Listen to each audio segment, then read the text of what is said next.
கபீர் நடக்கும்போது பறவைகள் சத்தம், இலைகளின் சலசலப்பு, மத்த குழந்தைகளோட சிரிப்புன்னு அவன் சுத்தி பார்த்த ஒவ்வொரு முறையும் தண்ணீர் சிந்துச்சு.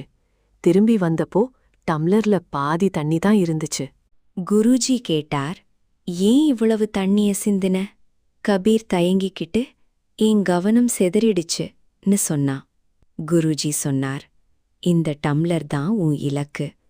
இதுல இருக்கிற தண்ணீர் தான் உன்னுடைய கவனம். உன்னை சுற்றியுள்ள கவனச்சிதறல்கள் உலகத்தின் சத்தங்கள் மாதிரி. உன் மனதை நீ பழக்கப்படுத்தலேனா உனக்கு தெரியாமலேயே உன் வாழ்க்கையில எல்லாத்தையும் இழந்திடுவ. கபீருக்கு உண்மை புரிஞ்சது. அன்னையிலிருந்து சின்ன சின்னதா மாறத் தொடங்குனா. தினமும் சரியா ஒரே நேரத்துல எழுந்திருக்கிறது, செல்போன் பயன்பாட்டை குறைக்கிறது, தியானம் செய்யறதுன்னு பழகுனா. ஆரம்பத்துல கஷ்டமா இருந்தாலும் தன் மனதை ஒருநிலைப்படுத்த கத்துக்கிட்டா.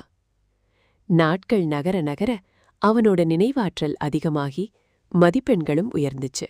1 வருஷம் கழிச்சு ஒரு பெரிய தேசிய அளவிலான போட்டி நடந்துச்சு. பல மாணவர்கள் பதற்றமாயிருந்தப்போ கபீர் மட்டும் ரொம்ப அமைதியாயிருந்தான். குருஜி கத்துக் கொடுத்த அந்த தண்ணீர் டம்ளர் மாதிரி ஒரே நேரத்துல ஒரு கேள்வியில மட்டும் முழுமையா கவனம் செலுத்தினான். முடிவுகள் வெளியாச்சு.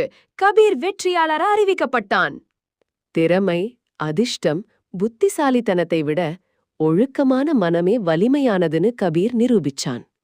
அன்னையிலிருந்து தன் மனதை கட்டுப்படுத்திய சிறுவன் என்று அந்த கிராமத்துல அவன் அறியப்பட்டான்.